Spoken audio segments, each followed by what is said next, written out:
Isang nakakagulat na revelasyon ang yumunig sa publiko ngayong araw matapos aminin ni Lizata Rasmangs ang kanyang matagal nang itinatagong ugnayan sa isang kilalang drug lord. Sa kanyang pagharap sa isang closed-door session kasamang ilang mambabatas at mga opisyal ng simbahan, inamin mismo ni Lizata na siya'y nagkaroon ng personal at emosyonal na koneksyon sa nasabing personalidad na matagal nang nasa listahan ng mga otoridad dahil sa pagkakasangkot sa malaking kalakaran ng iligal na droga sa bansa. Ang lalong nagpainit sa issue ay ang presensya ni dating senador at boxing icon Manny Pacquiao na nagsilbing saksi sa nangyaring pangungumpisal. Ayon kay Pacquiao, hindi siya makapaniwalang maririnig mismo mula kay Lizata Rasmangs ang pag-amin. Wala akong balak na ilanta nito pero bilang saksi dapat kong sabihin ng totoo. Dala ng koneksyon, nagsalita si Liza at humingi ng kapatawaran sa Diyos at sa bayan. Pahayag ni Pacquiao, inaasahan ngayon ang mas malalim na imbestigasyon tungkol sa lawak ng impluwensya ng drug lord na sangkot sa isyong ito. Samantala, nananawagan ng taong bayan at ilang mga opisyal ng gobyerno na huwag hayaang matabunan ng isyong ito. Ilang mambabatas ang humihiling na ipatawag si Lizata sa isang public hearing upang ilahad ang buong katotohanan. Sa ngayon, nananatiling tahimik ang kampo ni Pangulong Kuting Jr. hinggil sa naturang revelasyon ng kanyang asawa. Patuloy naming babantayan ang mga susunod na kaganapan kaugnay ng isyong ito. At yan nga ang balitang ating pakakatutukan. Ngunit bago ang lahat, siguraduhin mag-subscribe at ihit ang notification bell para sa patuloy na pagtutok sa mga silip ng bagong balita dito lamang sa tunay na boses ng masa.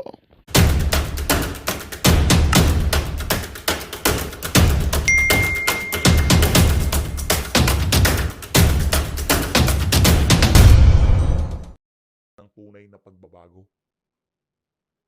Yun ho yung mga sumusuporta sa inyo. Ang mga sumusuporta kay Congressman Rodante Marcoleta ay yung mga talagang punong-puno na sa mga kabalbalan at kabalintunang ginagawa ng administrasyon na to.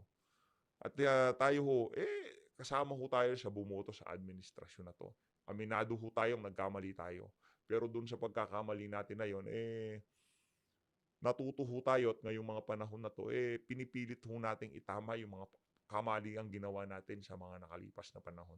Bago natin umpisahan ang ating talakayan, isang like at isang subscribe, sobrang saya na ho natin dyan para hong nagpapalakpakan ang ating mga mata pagka nakikita natin yan. No? At sa mga gustong sumari sa ating community, click nyo lang ho yung join button sa baba para pagka meron ho tayong bagong upload, kayo ho ang pinakaunang makakakita nito. Hayun na nga mga kababayan, balik na ho tayo sa ating forma. O kung Dante, kung napanood mo na itong portion na to, pwede na ho kayong umalis. Grabe, pinaalis tong si Dante, no? Ang ganda lang yung mensahe natin sa kanya. Pero mamaya papanoorin ho natin yung pagsasalita niya doon sa committee ng Committee on Good Government and Public Accountability kahapon, na kung saan marami ho siyang i-raise na question doon sa committee. Bakit inuna pang tinalakay yung mga bagong privilege speech noong mga tauhan ni Tambaluslos dyan sa House of Representatives. Gayong marami na ho palang privilege speech itong si Congressman Rodante Marcoleta kaugnay dyan sa DepEd, dyan sa kung ano mga konektado yan sa mga pinag-uusapan nila dyan sa komite nitong si Congressman Joel Chua. Ayun na nga mga kababayan, dito sa bahagi ng video natin na to, pag-usapan ho natin itong hamon ni Kong Hoon dito kay Vice President Sara Duterte. Kakasaka ba, VP Sara, hinamon ni Rep Kong Hoon na magpalay detector test? Ang tanong, ikaw kakasaka ba? Paano pagka tinanong ka ni VP Sara, gaano ka totoo? O talaga nga bang involved ka sa ipinagbabawal na pulburon? O di naman o kaya, paano kung ganito ang itinanong sa'yo, Kong Hoon? Sa mga nakalipas na panahon, nakatikim ka na ba ng ipinagbabawal na pulburon? Kaya bago ho kayo maghamon, bago ho kayo mag-angas, nakita ko yung video mo lang, yaka po, pamano-mano ka pa kay Marcos Jr., kitang-kita yung pagkaaso mo, no? Bago ho kayo maghamon, siguraduhin nyo na malinis kayo. Baka pagka pinalagang kayo, iiyak-iyak naman kayo sa amo nyo. Unahin na ho muna natin itong si Ben Tulfo. Ito wala ho tayong masamang tinapay dito sa mama na to. Again, sa mga Tulfo, dito kay Erwin, dito kay Rafi, kung tayo tatanungin, mas tigas ho talaga yan, sa totoo lang, no? Tigas ho talaga yung si Ben Tulfo. Kaso, ang hindi lang ho natin nagustuhan dito sa pananalita niya na to, hindi pa ho siya naging senador, ang angas-angas na ho niya. Imbis na pasalamatan na lang yung mga Pilipinong nagtitiwala sa mga tulpo, eh, pinaandaran ho tayo na kesyo totoo daw sila. Ibigay na ho natin sa kanila yun. Eh di kung totoo kayo, edi kayo na, wala namang problema sa amin yun eh. Pero ang issue lang ho dito, sa loob ng 3 taon, tanong ko lang ha, tanong lang ho natin to, ano na hong nagawa ni Raffy Tulfo? Sa Senado ha, hindi dun sa programa niyang pinag-aayos niya yung mga magkakabit, mag-away kapitbahay, hindi yon. Doon ho talaga merong nagagawa yang si Raffy Tulfo. Ha? Pero sa Senado, ano hong nagawa ni Tulfo? Kaya nagtataka ho tayo bakit nangunguna sa rating itong mga Tulfo na to. Kasi kung pagbabasihan natin, yung ginagawang trabaho ni Raffy Tulfo diyan sa Senado, my goodness. Wala pa ho tayong nakitang trabaho nitong si Raffy Tulfo sa Senado na pwede nating ipagmalaki na yan trabaho ni Raffy Tulfo. Ngayon, magdaragdag pa tayo ng 2 tulpo.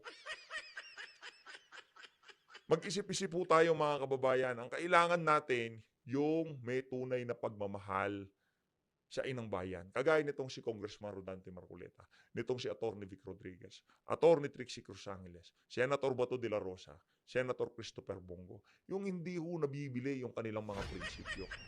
Napakaraming kalokohan na nangyayari ngayon sa bansa natin. Napakaraming korupsyon, napakaraming gutom, napakamahal ng presyo ng bilihin. Kriminalidad, yung kursada ng mga yan, talagang yung mga kriminal, hinahabol nila. Kumusta naman ho mga nangyayari ngayon? Mga minor de edad, nagkakandawalaan pag nakikita nila, nagugur na. Narinig niyo ho bang nagsalita itong mga tulpo na to? Binatikos ho ba nila itong mga nangyayaring karumal-dumal na krimen ngayon sa ating bansa? Paglaganap ng illegal na droga, meron ho ba kayo naririnig? Kaya kung yung mga kamag-anak nyo, nakaset ng utak na iboto itong mga tulpo na to, mag-isip-isip ho tayo. No? Mag-isip-isip po tayo. Alam niyo, itong si Raffy Tulfo, kung di lang siya nagpapakaaso dito sa administrasyon at yung pagtayo niya, talagang para yung makikita ho natin, yung tipong style ni Tatay Digong, yung naging politiko ho kasi sila yung prinsipyo, yung tapang na ipinapakita nila sa television at social media, hindi ho natin nakikita sa trabaho nila. Alam niyo, yung gutom ho mga kababayan, yun ho talaga pwedeng mag-angas itong si Raffy Tulfo Yung presyo ng napakamahal na presyo ng kuryente, napakamahal na presyo ng pangunahing bilhin. Pwede ho siyang mag-ingay Pwede ho siyang kumbaga magpakitang gilas doon sa mga ano na yun, doon sa mga issue, pero hindi ho natin naririnig kasi hindi popular. Matatamaan ang administrasyon ni Marcos Jr. at napakaaga pa para mamulitika. At speaking of pamumulitika, kung inyong mapapansin, itong si Raffy Tulfo, kasama ho yan, kumbaga, sa plano, ika nga. Ang pinapalabas ho nila na plan A dyan, si Tambaluslos. Pero wag ho kayong basta-basta maniniwala dyan, no? Ang baka ang mangyari ho nito kasi magpakatotoo ho tayo. Doon lang ho tayo sa realidad, ika nga. Hindi ho mananalo yang si Tambaluslos kay Vice President Sara Duterte kahit ano pong paninirang gawin niyo dyan sa ali. 2028, magsho-showdown yung dalawa na yan, magdidebate, naku po. Mag-diet ka muna, sir. Yun lang yun. Pero yung wild card na Raffy Tulfo, hindi ho malabong mangyari yun. Tahimik lang yan si Raffy Tulfo. Lahat ng ingay na kay VP Sara, na kay Tambaluslos, na kay Marcos Jr. Pero itong si Raffy Tulfo, tahimik lang. Siya hong nakikinabang sa lahat ng ingay na nangyayari ngayon sa social media. Kayo mga kababayan, ano hong masasabi nyo dito sa ano na to? Dito sa senior nitong si Sir Ibi Ugalbot. Palakpakan muna natin, no? Shoutout dito kay Sir Ibi. Palakpakan. Sa huling session day ng Kamara bago mag-recess ang Kongreso, pinagtibay sa plenaryo ng House of Representatives ang pagtatanggal kay Sagi Party List Representative Rodante Marcoleta sa ilang House committees. Walang binanggit na dahilan sa pagkakatanggal ni Congressman Marcoleta sa 5 komite, partikular na ang Appointments, Energy, Justice, Public Accounts at Constitutional Amendments. Dating Vice Chairperson ng House Energy at Justice Panel si Marcoleta. Ang mosyong ito ito ay inihain ni Deputy Majority Leader Iloilo City Representative Jam Baronta. Si Manila Teachers Party List Representative Virgilio Lacson naman ang hahalili sa membership ni Representative Marcoleta. Grabe yun. Grabe ho yung ginawa kay Kong Dante. Napakatindi ho ng mga committee na yon na kinalulooban no nitong si Kong Dante na tinanggal siya. Nakakalungkot. Mr. Speaker, on the part of the majority, I move to nominate and elect to the Commission on Appointment, to the Committee on Energy, to the Committee on Justice, to the Committee on Public Accounts, and Consi amendments, Representative Virgilio Lacson, Vice Representative Rodante Marcoleta. So moved, Mr. Is there any objection? Chair hears none. Motion is approved. Bilis no. Talaga. Kilalang taga-suporta ni Vice President Sara Duterte si Congressman Marcoleta. Nito lamang din buwan ng Setyembre nang tanggalin sa pagiging Vice Chairperson at miyembro ng House Committee on Good Government and Public Accountability ang kongresista.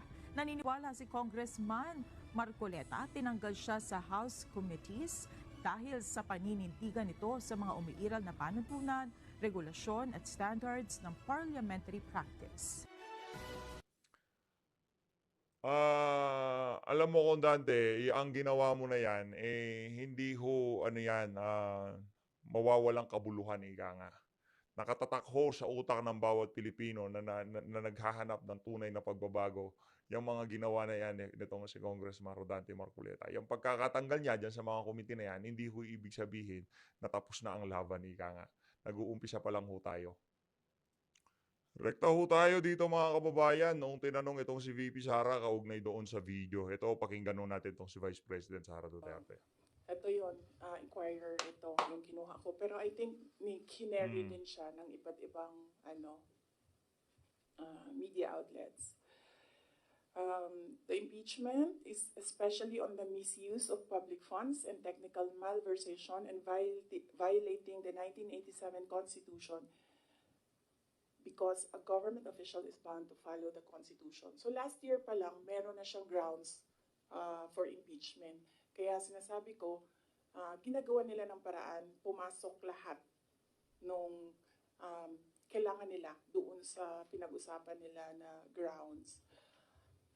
And then yes, nagsalita, kanina sinabi ko, one track is impeachment, nandito si Castro, nandito si Trillanes. Sino, alam ko kung sino, pero hindi ko siya masabi. At the proper time, siguro, pag lumabas na yung story about sa kanya, sasabihin ko yung lahat ng alam ko. Pero hindi pa kasi lumalabas dito sa hearing yung pangalan niya eh. So, pag merong nagsalita dyan about sa kanya, sasagutin ko. Sasabihin ko kung sino. So, iisa lang ang handler ni Risa Ontiveros, ni Sunny Trillanes, at ni Franz Castro.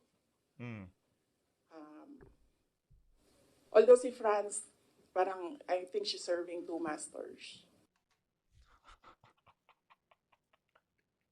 Iisa lang ho ang handler. Iisa lang ho yung handler ng mga yan. No? Hindi siya direct doon sa isa. Dito lang siya sa isa. Isa lang ang handler nilang tatlo.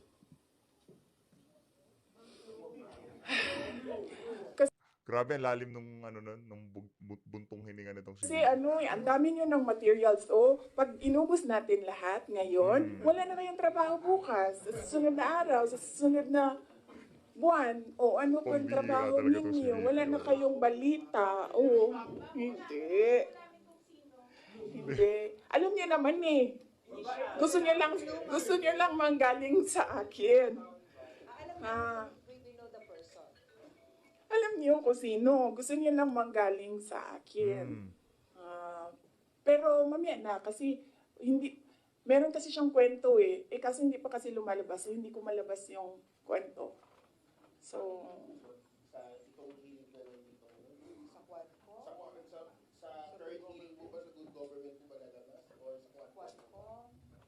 As a good government. About sa akin, wala naman ako doon sa Quadcom eh. I think sinubukan natin ni Trillanes yung sabi niya mas masahol pa ako kay PRD. Kasi hindi niya ata ma-prove. So, tinigilan Correct, ako correct, doon correct. sa EJK. So may in-expect Sinubukan kayo nga ma'am, ni na Trililing yun. information against sa'yo doon sa good government na hearing. Ano daw? Sorry. So meron kayong, yung hinihintay nyo na kwento, may na-expect kayo doon na kwento sa good government na hearing about sa'yo, ma'am. Hindi about sa akin, about sa kanya. Okay. I mean, yes, about sa akin. Pero, Coming from him. oo, Gearing towards him. directed, related sa kanya. May video pa yun eh. Naku po, yan ang nga ba sinasabi natin. Any follow-up, Kat? Tapos sabi nila, ako daw yung hindi mapagkatiwalaan. Hindi nga lumalabas yung video. Wala nga nakakaalam ng video eh. Ako lang. Video, ma'am. Naku po. Ma'am, anong video, ma'am? Basta. Tataubho lahat. Maghahalo balat sa tinalupan pagka itong si BP Sara, linabas niya na yung video. Ma'am, anong Hayaan lang ho natin sila, nasa upper hand sila ngayon, feeling la, binubugbog na ito si BP Sara. Patawa-tawa lang yan. video po yun, ma'am? Ay, pag sinabi ko yung gender, alam niyo na kagad kung sino eh. Anong video? Naku. Alam niya naman, di ba? Gusto niyo lang talaga manggaling sa akin. Ma'am, no, hindi po. JC, alam mo. Oh. Ma'am, hindi po. Hindi mo alam, hindi mo alam. Oo, antayin natin. Mahaba kasi yung kwento sa kanya.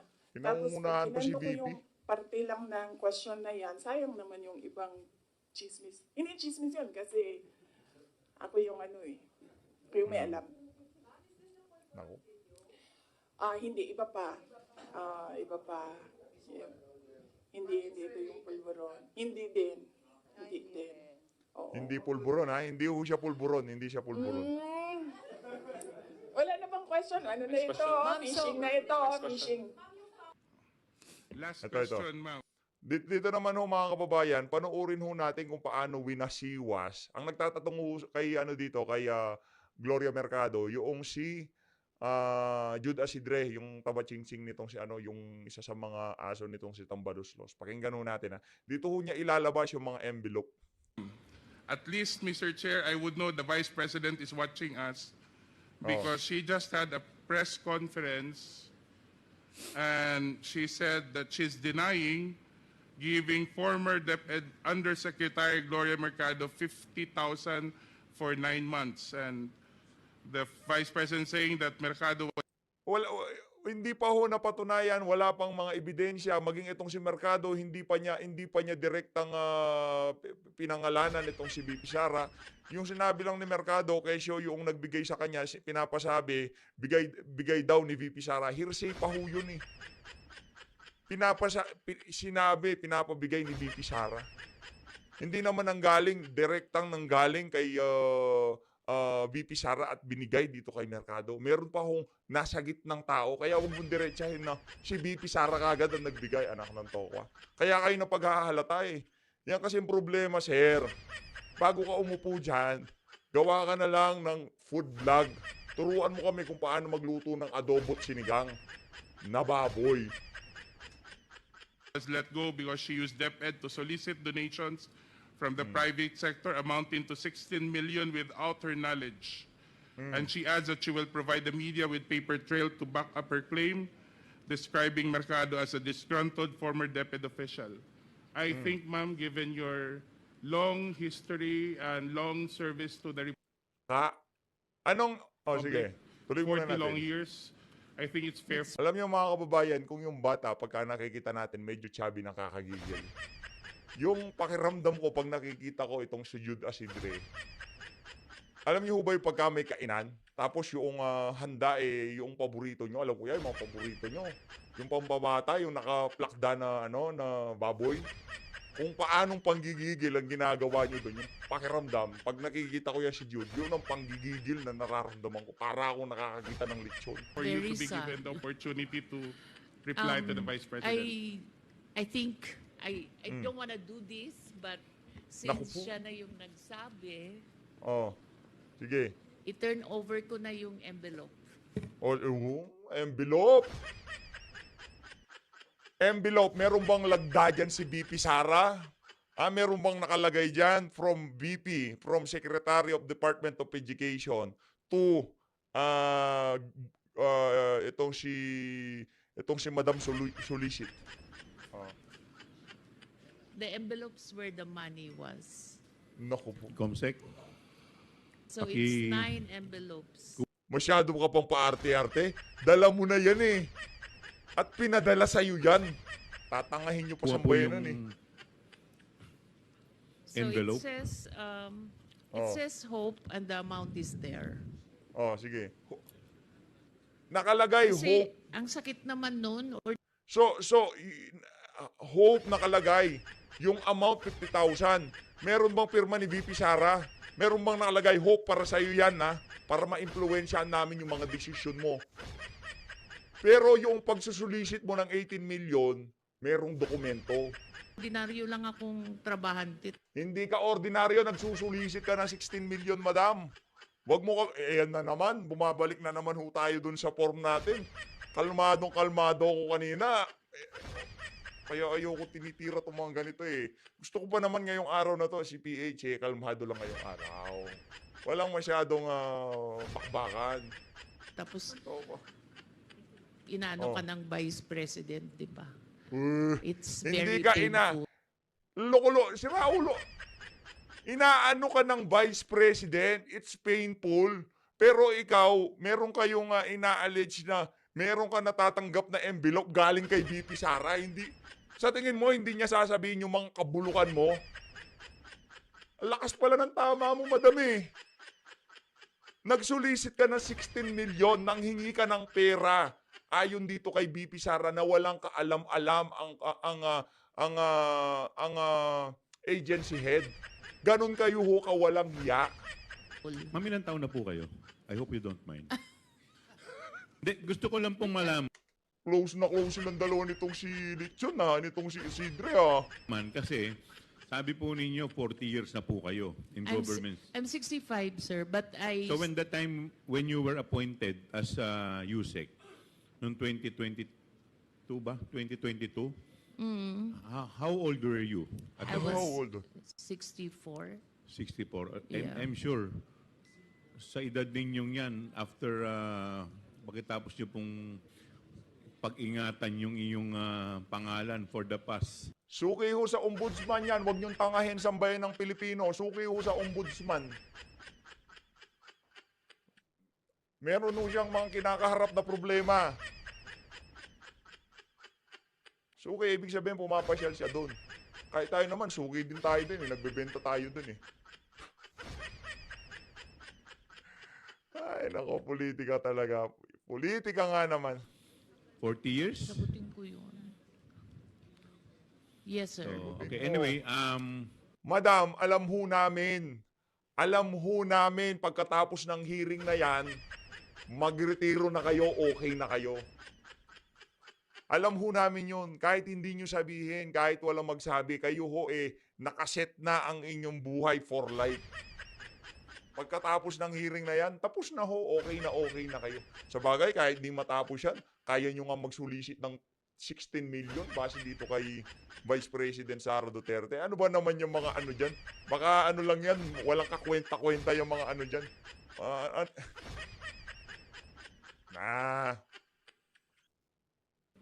Sir, Mr. Chairman, I'd Mr. like Chairman, Mr. Chairman, itong si Karapalil Walhati, itong si pangalan ito, Kareps Paduano. Mr. Chairman, Mr. Chairman, dito po ako. ay, Mr. Chairman. Mr. Chair, can I continue first? Congressman, wait, before I recognize Congressman Paduano, ma'am, lulundado no? Congressman Marcoleta, you are, Ito si Kong Dante na ho. Dito na ho, alam na ho niya. Alam niyo, nabasag ang puso natin dito eh. Alam na niya na wala siyang kakampi. Alam na niya na yung papasukin niya kural ng mga leon. Kural ng mga, hindi, mali pala. Kural ng mga, ano ba yung pinakatusong hayop sa buong mundo. Basta yun ang pinasok nitong si Congressman Rodante Marcoleta. Pero yung pagiging leon at tigre, pagiging agila nitong si Kong Dante, dito ho natin nakita. At humilib ho tayo dito sa ginawa na to ni Congressman Rodante Marcoleta. Sa totoo lang, ayaw ko na hong panoorin to eh. Kasi yung tipong wala man lamang yung tumayo para sa tama. Alam naman ng mga congressman dyan sa House of Representatives na yung ginagawa nila na yan, wala na, malayo na sa katotohanan, ika nga. Pero pinagpapatuloy lang ho nila para masatisfy yung kagustuhan ng kanilang Diyos dyan sa House. Not a member of this committee, so Nako. therefore you are not allowed. Naku. I think, Mr. Chair, we have yet to resolve that because, as you said in the last hearing, my removal as a vice chair of this committee was a plenary action. And therefore, there should be a plenary action to remove me as a member of this committee. I would like to believe, Mr. Chair, that when I was installed as a vice chair of this committee, it presupposes membership. I am supposed to be deemed a member because if I were not a member, I cannot be appointed as a vice chair. The officiality of that is, the position is only a privilege, but membership is organic. So until and unless that was to be resolved, Mr. Chair, I think you have to recognize me as a member of this committee because even if I admit, or I will probably accede to you that I am not a member, kahit hindi po ako member sa committee ito, being a member of the House of Representatives, I have the right to make issues and to raise issues. That's why I'm asking your permission to do so, Mr. Chair. You can at any time make a manifestation. In fact, I've been recognizing you po.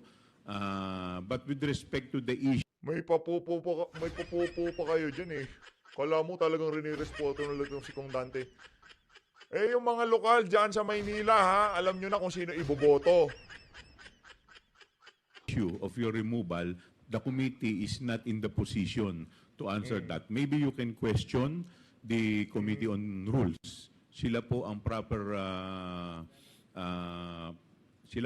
committee na po pwede pong sumagot sa Yes, inyo pong Mr. Chair, that is katanungan. correct. The only reason why I answered you back because you said that I am not a member of this committee.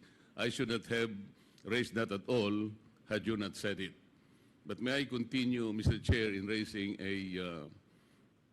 some procedural issue because during the first hearing, I know that the very basis of this inquiry in aid of legislation was Yung malaking organisasyon na nasa likod nitong si Kong Dante, yung mga nasa programang pagka napapanood natin siya, sa tingin nyo ho ba anong nararamdaman nila nito?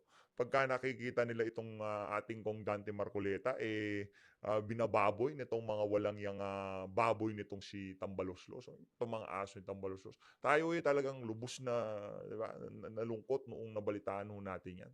the privileged speech. For example, dun sa Committee on Energy, napakahalaga ho niyan kasi talagang tinatayuan ni Kong Dante yung mga kalokohang ginagawa ng mga service provider ng electricity. No, talagang yung mga issue ho wala ho siyang pinapalampas kaya nalulungkot ho tayo nung tinanggal yang si Kong Dante doon sa mga committee na yon. Tuloy. Delivered by Honorable Valeriano. And I would like to make of record, Mr. Chair, although I was unable to do that during the first hearing, the privileged speech shouldn't have been allowed at all based on our rules. Our rules specifically states that no the privilege hour if the concerns he is to raise in his privileged speech principally and directly relates to a bill under consideration. At the time Honorable Valeriano, Mr. Chair, delivered his privileged speech, the General Appropriations Bill was already filed on August 27, 2024.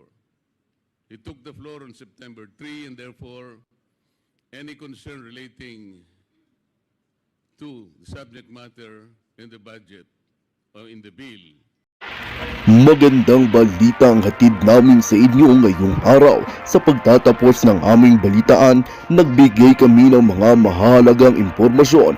Maraming salamat sa pagtutok at pagsuporta sa aming programa. Huwag kalimutang manatili sa mga susunod na araw para sa mga bagong balita at mga kwento na dapat nating abangan.